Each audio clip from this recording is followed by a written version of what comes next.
So I'm not an educator, but as a former middle schooler, I think middle school can present unique challenges for educators. I guess I was just curious what how your priorities about the school day are unique to middle school and how they might be different from other levels of education. Sure.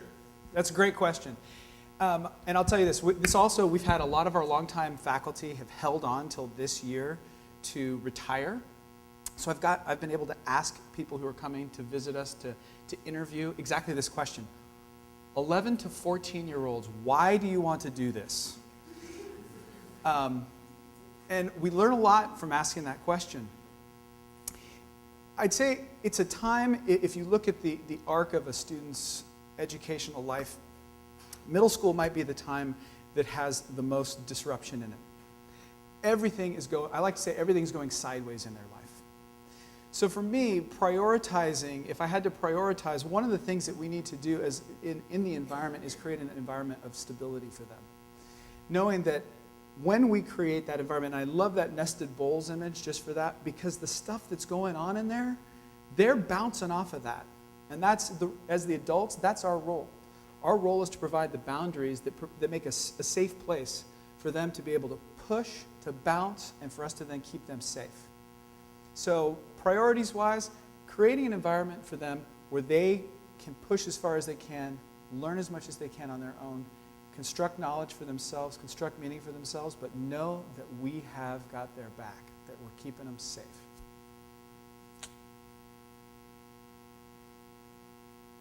Yes, please. I'll ask you a difficult question. Oh, no. I thought the first two folks got all the difficult questions out of the way. Well, I'm the second person. Okay. Yes. The outgoing mayor at the inauguration of Bob Filner, they referred to Francis Parker School, and they referred to your championship Division III basketball team.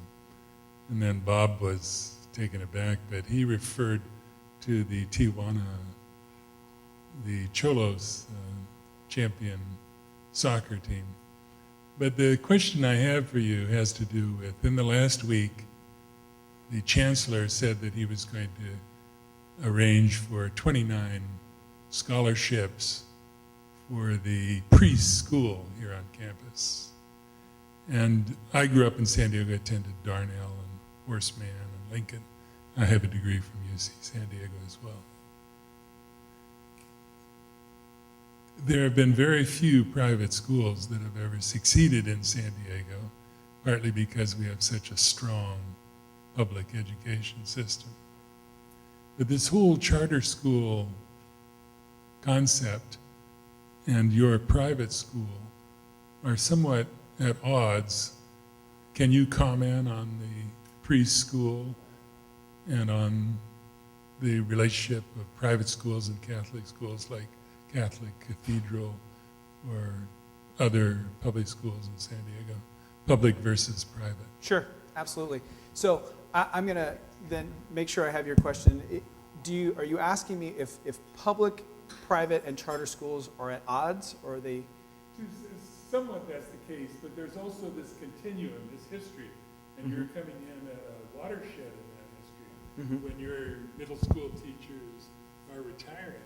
And some of the concepts, like the concept of having students whose parents didn't graduate from college. Yes. Now most parents have gone to college, and that's an outmoded concept. But so how do you apply current educational theory with actual practice and with the development of schools? And what with Bob Filner, who's the former Board of Education member, and he goes out to elementary and middle schools and high schools all the time. Okay. So I would say there's also one little thread that maybe I've been viewing in this for me as well is the issue of access. That's a big one. Not sure. We have a lot of families who their parents are college graduates and they're multi-generation college families. We also have families who do have the very first person in their family will be going to college. So I don't think that that's outmoded. I would also say, though, for private schools and charter schools in particular, we are aware, For our public school colleagues, they don't get to pick who they have in their classrooms. That's a reality for them, and I applaud them for that. I don't think that we are at odds in the sense that there isn't a place for all three of those things. I think there's a place for what's happening in public school education. I think there's a place for charter schools, and I think there's a place for private schools. What I would like to see, as far as you're referencing the scholarships that are going to be happening here at Preuss School, by the way, one of our best teachers we happen to have from Preuss. But anyway, one of the things about that is that's something that we want to see as well.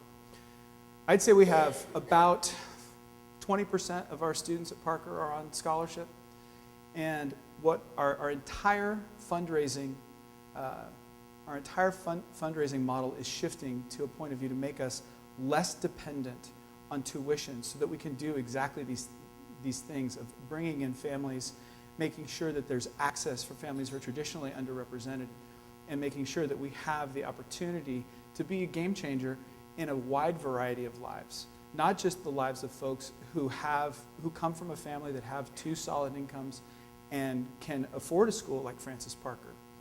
I would also say that we have a lot of families, if you break down our demographic, we have a lot of families that it's a real stretch. They're two-income families.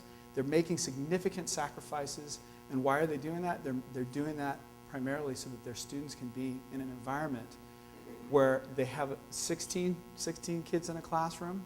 And what is that benefit? That benefit is the relationship that they can have with their teacher.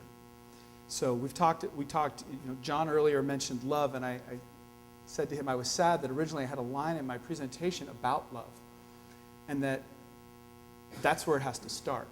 That relationship, the things that are built on love, and those have to be reflected up and down the system in a school like a public school, in a school like a charter school, in a school like Francis Parker School. Teaching's a hard job, and if it's not rooted in loving those kids, then my belief is that eventually those are your teachers that end up really where the profession kind of chews them up a little bit.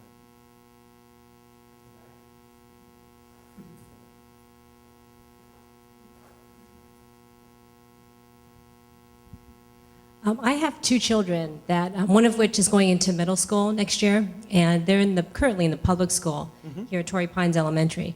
And what we're seeing is a lot of kids are going into the private schools.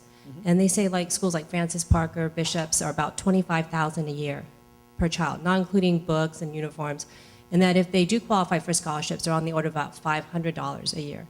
So unfortunately for a lot of us who are middle class, we can't really afford, $100 grand, at the end of, well, actually it's 7 times 25, whatever that ends up being, to send a child to school. So a lot of us will send them, like you said, to public schools, middle schools. And there, in some of the classes, even what they call the seminar or accelerated classes, there's over 30 kids. So I think it's a good point what the gentleman brought up about scholarships. And I guess my question also is, the expense of private schools is so much higher than public. Does most of that money go toward just hiring more teachers, or why is it $25,000 a year, I guess? So great points. The first response that I would make to you is along the lines of financial aid. So financial aid decisions are unique to every family. So when you say, well, the tuition's $25,000 and the financial aid's about $500, that's not true. Financial aid decisions at Parker, I can't speak for any of the other schools, are need-based. They're done through a process that you're probably familiar with. If you've ever applied for financial aid for a university, you submit all your documents, and there's an algorithm that all of your information gets run through, and they come back with a financial aid offer. So that's an important piece. And again, I want to emphasize the majority, if the perception is that schools like Parker or Bishops or La Jolla Country Day are just exclusive to families that have significant means, I would also say that's not true either. If you were to look at our demographic is, the majority of the middle of our demographic is middle class families that are making sacrifices for our families to get there. Yeah. Kids that are going into Francis Parker Bishops, they have to go through an extensive interview process. So they have to take a placement test, and in English, let's say, and then they only take the top students in that English. And then they go under an interview process in which the parents and the kids go to this interview. And some parents have told me that they only take maybe like 10% of the applications or things, because it's very competitive to get into Francis Parker or Bishops. So you're almost starting with a base of students who are already motivated and parents. And, but I don't know if that is a difference or not, or. Sure, and I can talk to that too, about that too. I didn't want to miss your question about our budget though, and where the money gets spent. And I personally can't answer that at any level of detail. If you wanted to, I'm sure you could ask our finance guy, and he'd be able to answer that pretty specifically. I'd say I wouldn't probably be going out on a limb by saying that in any organization, probably one of the largest expenses is the people. It costs money for people to be on faculty. I don't think we have an exceptionally large or redundant faculty, and I can tell you this, that one of the things that our head of school says to us all the time, anytime you're going to spend $1, remember that's a tuition dollar. That's a dollar that you've been entrusted with, that you've been given stewardship of. Do not spend it lightly. So I wanted to address that. And then the piece about admissions, again, our admissions director in the middle and upper school, Judy Connor, is absolutely fantastic and be able to give you detailed answers as far down as you want to go. You're correct about the process. There is an entrance exam. It's called the ISEE. All of the schools that are like Parker have an entrance exam. And what we're looking for is we're looking to make sure that we have students that will thrive.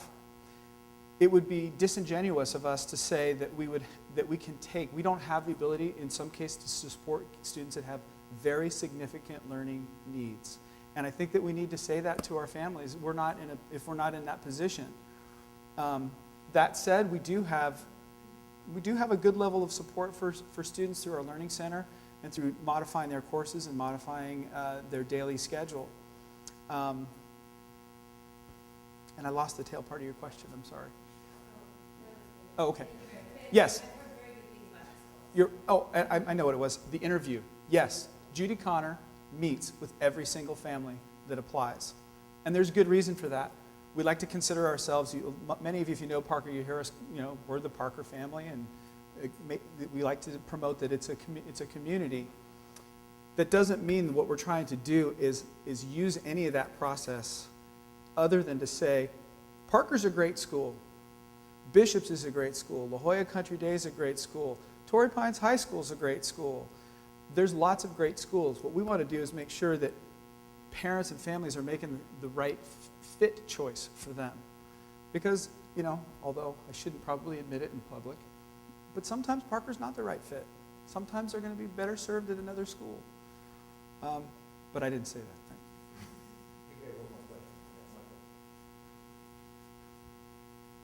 This is all, sorry, a little loud. This is all anecdotal, I guess you would say, almost completely anecdotal, but there's a perception that the lower education in the United States is, I guess, frankly, subpar.